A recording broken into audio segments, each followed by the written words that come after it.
Hi friends, this is Lokendra Nagotra. Today we are going to discuss Code of Civil Procedure 1908. We will start with the preliminary part of the code, which is from section 1 to section 8.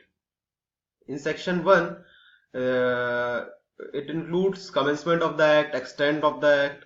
So सबसे पहले याद रखने वाली चीज जो है वो है कि सीपीसी का commencement कब हुआ था. So the date is 1st of January 1909. After that, extent of the act. So 2019 में जो Jammu and Kashmir reorganisation act आया है, उसके बाद सीपीसी जम्मू एंड कश्मीर में भी इक्वली एप्लीकेबल होने लगा है. उसके पहले ये एक्ट जम्मू एंड कश्मीर में एप्लीकेबल नहीं था. साथ ही साथ जो कि पहले से ही था, किन जगहों पे एप्लीकेबल नहीं है. So the CPC is not applicable in state of Nagaland and tribal areas. And tribal areas कौन से areas कहलाएंगे? Tribal areas are those areas of Assam which are included in the paragraph 20 of 6th schedule of the Constitution of India. 6th schedule tribal areas से deal करता है and schedule areas tribal areas से deal करता है. और उसका जो paragraph 20 है उसमें कुछ एरियाज इंक्लूड किए गए हैं जो कि आसाम में है, स्टेट ऑफ आसाम में.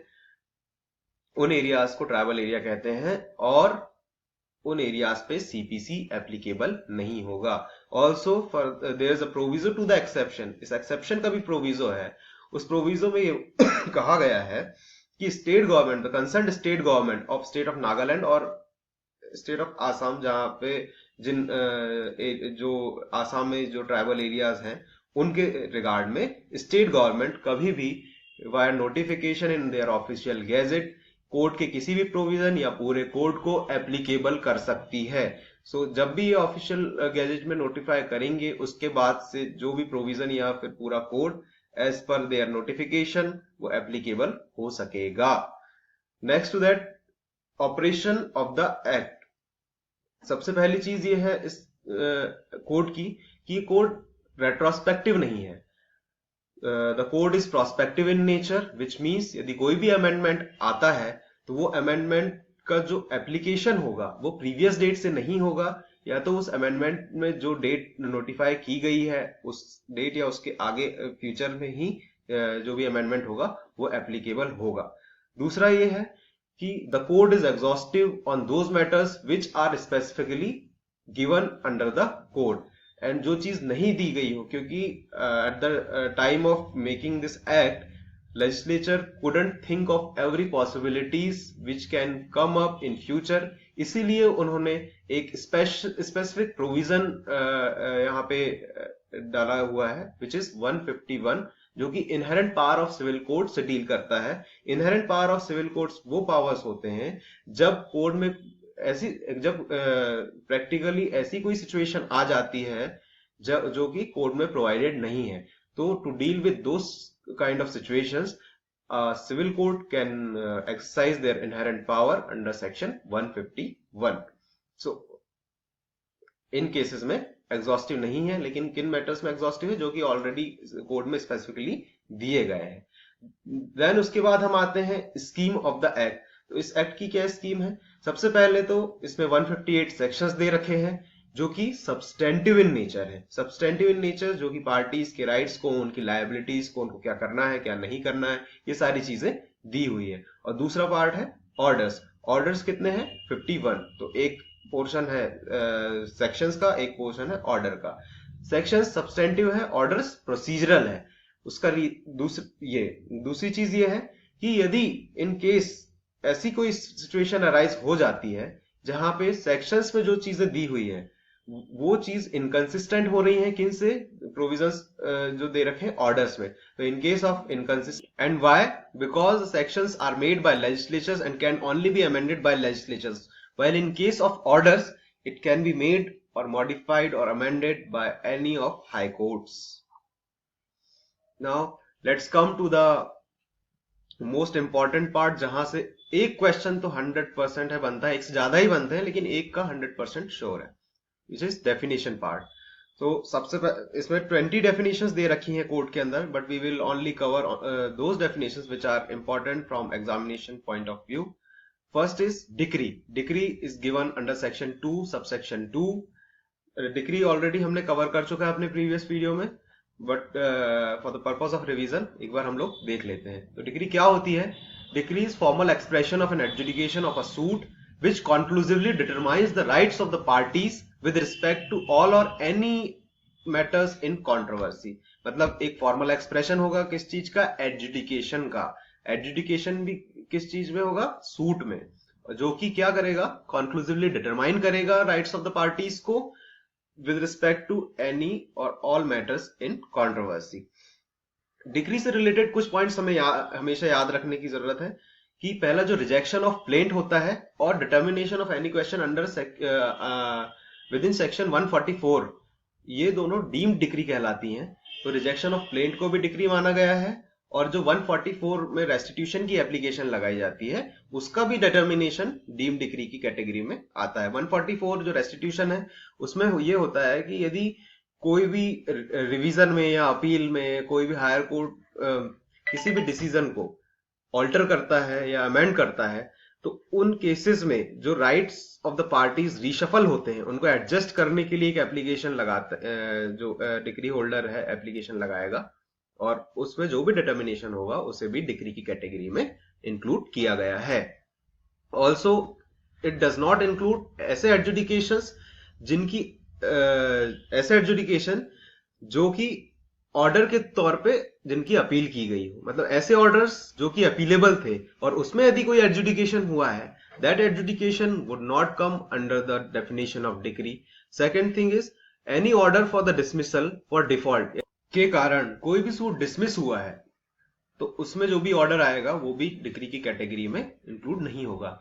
ऑल्सो रिटर्न ऑफ प्लेंट, जब भी क्या होता है किसी भी कोर्ट में हम सूट फाइल करते हैं और यदि उस कोर्ट में का जुरिस्डिक्शन ही नहीं है उस सूट को ट्राई करने का, देन वो कोर्ट क्या करेगा? उस आपकी जो प्लेंट है, आपने जो प्लेंट प्रेजेंट किया है अपने सूट को फाइल करने के लिए, उसको रिटर्न करने के लिए ऑर्डर करेगा, और वो ऑर्डर भी डिक्री में इंक्लूड नहीं होता है.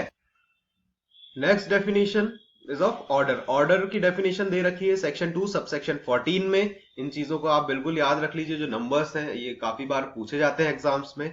सो order is formal expression of any decision of a civil court which is not a decree. क्या क्या चीजें याद रखनी है? फॉर्मल एक्सप्रेशन है किसका? डिसीजन का ऑफ अ सिविल कोर्ट. और इंपॉर्टेंट चीज एक और है कि विच इज नॉट अ डिक्री, क्योंकि हम कई बार कंफ्यूज हो जाते हैं कि कोई भी पर्टिकुलर ऑर्डर जो डिसीजन है वो ऑर्डर है या डिक्री है. तो उस केसेस में हमें जो ऑर्डर की डेफिनेशन के एसेंशियल्स हैं और डिक्री के डेफिनेशंस के एसेंशियल्स हैं उनको ध्यान में रखते हुए उस चीज को वेरीफाई करना होता है. तो यहाँ पे कुछ कॉमन एलिमेंट्स हैं डिक्री और ऑर्डर के बीच में. वो क्या क्या है? पहला ये है कि दोनों ही फॉर्मल एक्सप्रेशन है. Order and decree both are formal expression. Both are formal expression of what? Of adjudication. And adjudication of what? Of matters in controversy. Now what are the differences between decree and order?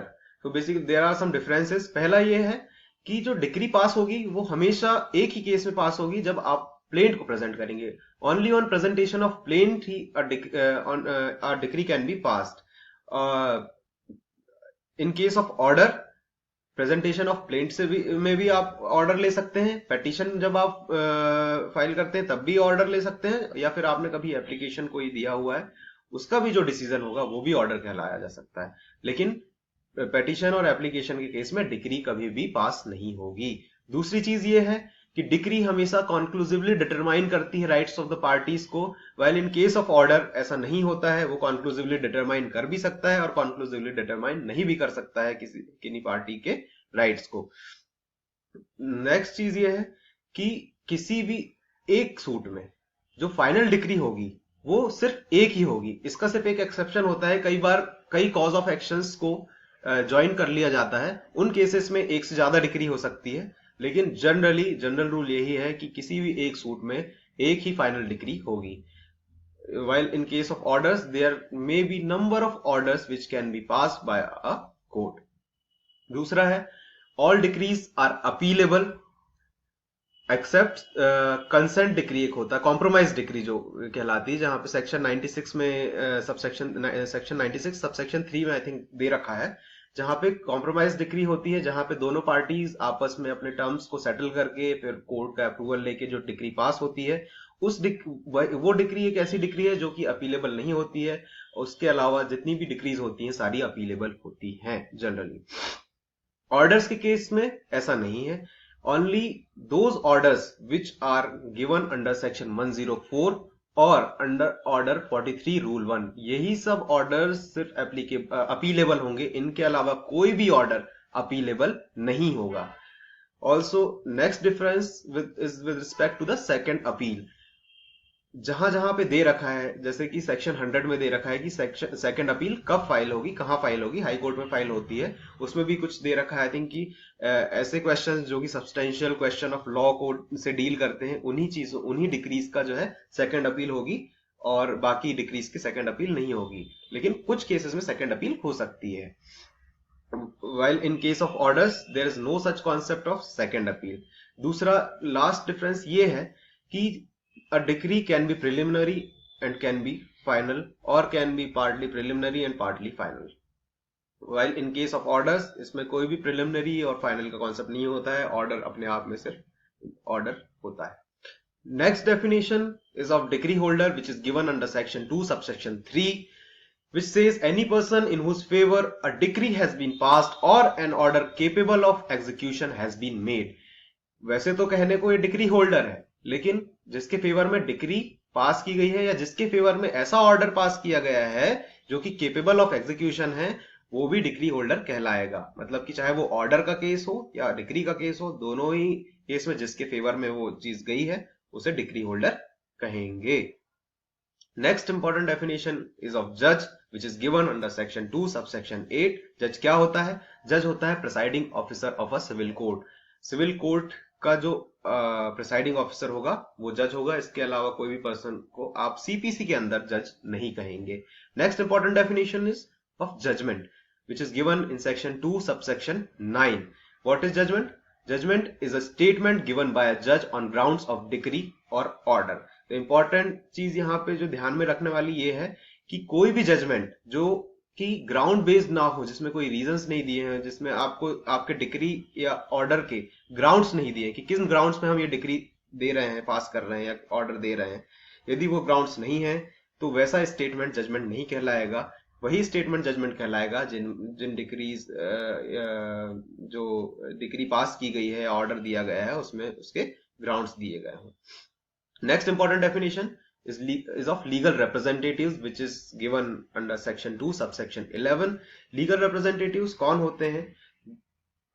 ऐसे persons legal representative होते हैं जो कि law में represent करते हैं deceased person के state को।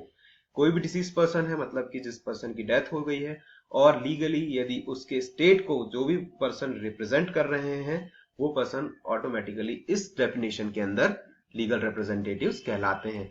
और साथ ही साथ एक वर्ड टर्म यूज किया गया है, इंक्लूड्स। इसका मतलब यह है कि ये वर्ड अपने आप में जो है डेफिनेशन का स्कोप को और वाइड कर देता है।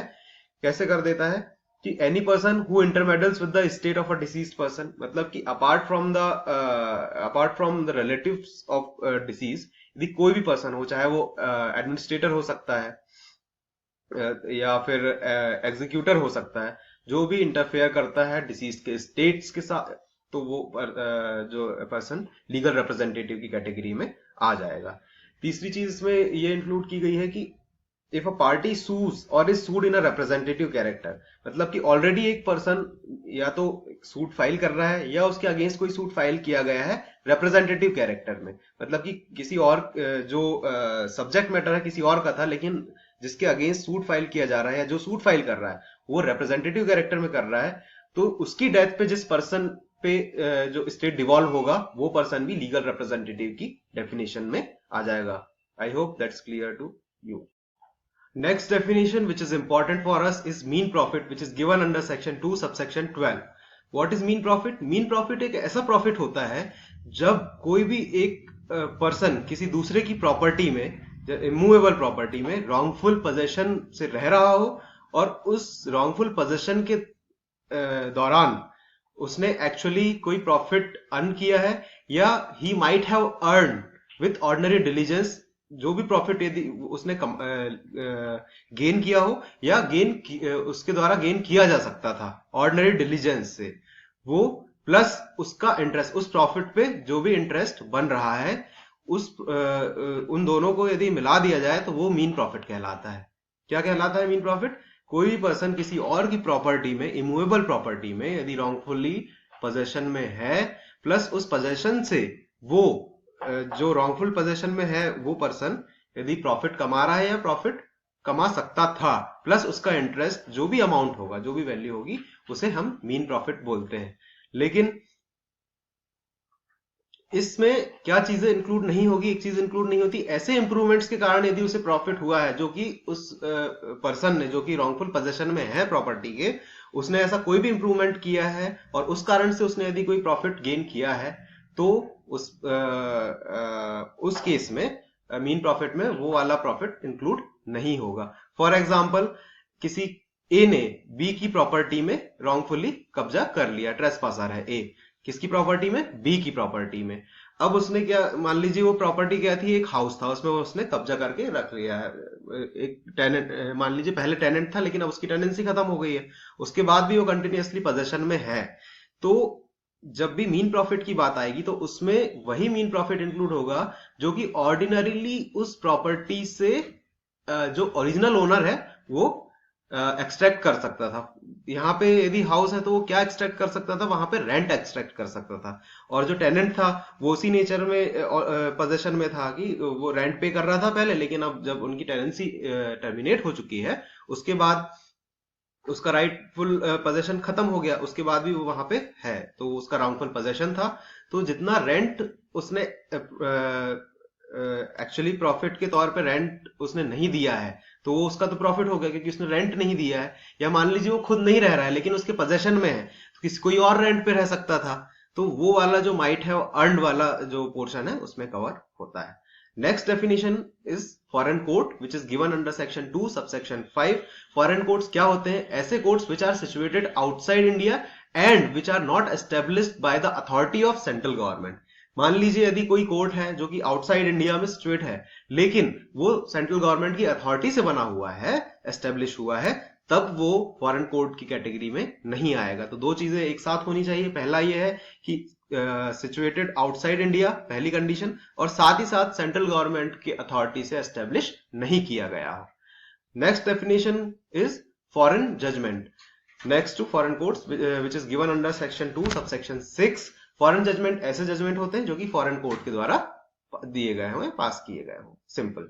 नेक्स्ट डेफिनेशन है मूवेबल प्रॉपर्टी की। बहुत ही छोटी सी डेफिनेशन दे रखी है सेक्शन 2 सबसेक्शन 13 में, जो कि कहती है कि movable property includes growing crops. वैसे तो यहाँ पे इसका ज्यादा इंपॉर्टेंस नहीं है, लेकिन इंपॉर्टेंस इसका इसलिए बढ़ जाता है क्योंकि कई बार जैसे ट्रांसफर ऑफ प्रॉपर्टी एक्ट हम पढ़ते हैं, उसमें इमूवेबल प्रॉपर्टी की डेफिनेशंस दे रखी है, तो उसमें एक्सक्लूड किया गया है ग्रोविंग क्रॉप्स को, स्टैंडिंग टिम्बर को, ये सारी चीजों को उन्होंने एक्सक्लूड कर रखा है। तो उस चीज को थोड़ा कोरिलेट करने के लिए मैंने इस डेफिनेशन को यहाँ पे इंक्लूड किया हुआ है। तो ग्रोइंग क्रॉप्स मूवेबल प्रॉपर्टी में आते हैं।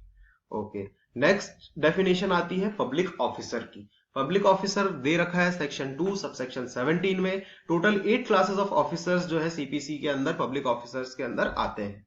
पहला है एवरी जज, जितने भी जज होंगे। जज की डेफिनेशन हमने ऑलरेडी देख चुके हैं, presiding officer of any civil court. तो उसके हिसाब से जो भी जज है वो पब्लिक ऑफिसर की कैटेगरी में आएंगे। दूसरी कैटेगरी होती है एवरी जो members of all India service, जो भी ऑल इंडिया सर्विस के कोई भी मेंबर हो तो वो भी पब्लिक ऑफिसर की कैटेगरी में आएंगे। तीसरी कैटेगरी होती है कोई भी कमीशन या गेजेटेड ऑफिसर जो होते हैं, वो भी किस चीज के? मिलिट्री, नेवल या एयरफोर्स के, जो कि यूनियन के होना चाहिए। यूनियन के मिलिट्री फोर्स हुआ या नेवल फोर्स हुआ या एयरफोर्स हुआ, इसमें यदि कोई भी कमीशन या गेजेटेड ऑफिसर है तो वो भी पब्लिक ऑफिसर की कैटेगरी में इंक्लूड होंगे। चौथी कैटेगरी है every officer of court. Court में जो ऑफिसर्स हैं जिनका काम है कोर्ट की प्रोसीडिंग्स को हैंडल करना, ये जो भी कोर्ट के ऑफिसर्स होते हैं वो भी इसमें सीपीसी में जो है पब्लिक ऑफिसर की कैटेगरी में आते हैं। नेक्स्ट कैटेगरी आती है ऐसे पर्संस जो कि in office by virtue of their office they are empowered to keep and any person in confinement. मतलब कि कई बार क्या होता है कि कोई भी पर्सन होता है, यदि उसके office, by virtue of his office, he is empowered to keep any person in confinement. मतलब कि उसके पास ये सारे पावर्स होते हैं कि किसी पर्सन को फॉर द टाइम बीइंग या किसी पर्टिकुलर टाइम तक के लिए कन्फाइन करने की पावर होती है उसके ऑफिस के कारण।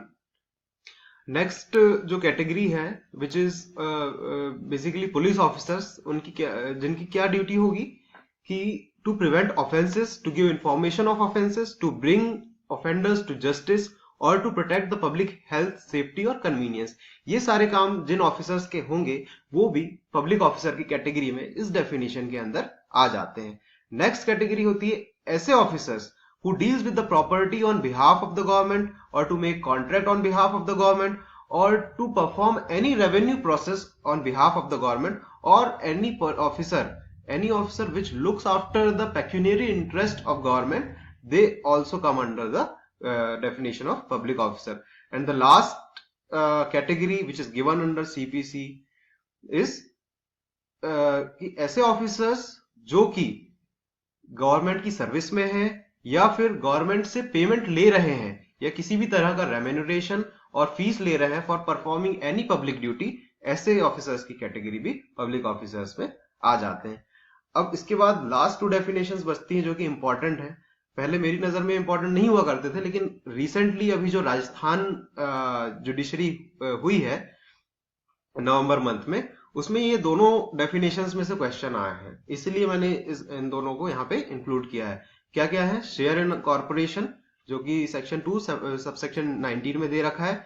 इसमें बस आप लोग ये चीज ध्यान में रख लीजिए कि शेयर इन अ कॉर्पोरेशन में क्या क्या चीजें इंक्लूड होती हैं। डेफिनेशन में भी deem to include word use किया गया है, तो वो 4 चीजें क्या हैं आप बिल्कुल रट लीजिए कि एक होता है स्टॉक, एक होता है डिबेंचर स्टॉक, एक होता है डिबेंचर्स, एंड एक होता है बॉन्ड्स। ये चारों चीजों को आप बिल्कुल याद कर लीजिए कि शेयर इन अ कॉर्पोरेशन यदि सीपीसी के अंदर दे रखा है तो इन चीजों में होता है। ऑप्शंस में हो सकता है कि इनमें से 3 चीज हो, एक चीज ना हो, और क्वेश्चन पूछ ले कि इसमें से शेयर इन अ कॉर्पोरेशन क्या नहीं होता है, या वाइस वर्सा, कुछ भी हो सकता है। एंड लास्ट डेफिनेशन जो दे रखी है सीपीसी में सेक्शन 2 सबसेक्शन 20 में, वो है साइंड। साइंड का इन्होंने लिख रखा है save in case of judgment and decree, मतलब कि जजमेंट और डिक्री के अलावा जब भी साइंड वर्ड यूज किया जाएगा तो उसमें ऑटोमेटिकली क्या इंक्लूड हो गया, इसकी वो चीज स्टैम्प्ड भी है। जहां पे यदि लिखा हुआ है कि ये चीज साइंड है या कोई भी चीज साइंड है तो उसको ये माना जाएगा कि वो स्टैम्प्ड भी है। लेकिन इसके 2 चीजों के एक्सेप्शन है, पहला जजमेंट और दूसरा डिक्री। इसके बाद कुछ ऐसे टर्म्स हैं जो कि सीपीसी में डिफाइंड तो नहीं है लेकिन अपने आप में काफी इंपॉर्टेंस रखते हैं। जैसे कॉज ऑफ एक्शन, जब भी आप सूट की बात करेंगे, कंप्लेंट आप जब फाइल करेंगे तो उसमें कॉज ऑफ एक्शन का होना बहुत जरूरी है। और कॉज ऑफ एक्शन क्या होता है? Cause of action in simple words ये होता है कि आपको जब भी कोई सूट फाइल करना है तो उसका कारण क्या है, आप सूट फाइल कर क्यों रहे हैं, तो उस चीज को बोलते हैं कॉज ऑफ एक्शंस। तो ये cause of actions basically all sets of facts होते हैं, ऑल कैटेगरीज ऑफ फैक्ट्स होते हैं जो कि नेसेसरी है किस चीज के लिए, to entitle any person to get a degree. Okay, so all sets of facts which are necessary for plaintiff to prove, मतलब plaintiff को इन facts को prove करना पड़ेगा। किस लिए prove करना पड़ेगा? ताकि वो अपने फेवर में कोई भी डिग्री ले सके, कोर्ट से प्रे कर सके कि मुझे मेरे फेवर में ये डिग्री दीजिए। तो वो होते हैं वैसे जो सेट ऑफ फैक्ट्स होते हैं कॉज ऑफ एक्शन कहलाते हैं। दूसरी इंपॉर्टेंट चीज होती है सूट। सूट भी कहीं डिफाइंड नहीं है, suit is not defined anywhere in the code. लेकिन सूट यदि जो जनरल कंसेप्शंस है, जो जजमेंट्स होते हैं, उन सब चीजों से एक क्रक्स निकाल के यदि हम देखें कि सूट होता क्या है, तो सूट एक प्रोसीडिंग होती है by which a plaintiff pursues the remedy which the law affords. मतलब कि लॉ में किसी भी चीज के लिए कोई यदि रेमेडी है तो उस चीज को परसू करने के लिए जो प्रोसीडिंग हम स्टार्ट करते हैं उसे ही सूट कहते हैं। अब आ जाते हैं हम सेक्शन 3 में। सेक्शन 2 हमारा कंप्लीट हो गया है। प्लीज प्लीज प्लीज सेक्शन 2 में जितनी भी इंपॉर्टेंट डेफिनेशंस मैंने कवर कराई हैं, इनका आप डेफिनेशन के साथ साथ इनका जो सबसेक्शन है बिल्कुल हम कंठस्थ कर लें, याद कर लें, कभी भी पूछा जा सकता है ये एग्जाम में। आते हैं सेक्शन 3 में। सेक्शन 3 में सिर्फ सबऑर्डिनेशन ऑफ कोर्ट्स दे रखा है कि कौन सा कोर्ट किस कोर्ट के सबऑर्डिनेट होगा। तो यहाँ पे सबसे ऊपर जो दे रखा है वो सुप्रीम कोर्ट को तो आप छोड़ दीजिए, उसके नाम में ही सुप्रीम लगा हुआ है, मतलब कि सुप्रीम कोर्ट तो हाईएस्ट अथॉरिटी है ही। लेकिन उसके बाद जो सेक्शन 3 में दे रखा है, सबसे पहले दे रखा है कि हाई कोर्ट होगा। हाई कोर्ट जो होगा उससे नीचे होगा डिस्ट्रिक्ट कोर्ट, मतलब कि district court will be subordinate to the high court. और उसी के बाद दे रखा है कि जो civil court inferior to that district court हो, मतलब कंसर्न डिस्ट्रिक्ट कोर्ट हो, जैसे अलग अलग डिस्ट्रिक्ट है तो उस डिस्ट्रिक्ट के जो इंफीरियर सिविल कोर्ट्स हैं वो सबऑर्डिनेट होंगे किनके, डिस्ट्रिक्ट कोर्ट के प्लस हाई कोर्ट के, दोनों के सबऑर्डिनेट होंगे। और जो कोर्ट ऑफ स्मॉल कॉजेज होते हैं वो ऑल्सो जो है सबऑर्डिनेट होंगे डिस्ट्रिक्ट कोर्ट के और हाई कोर्ट के।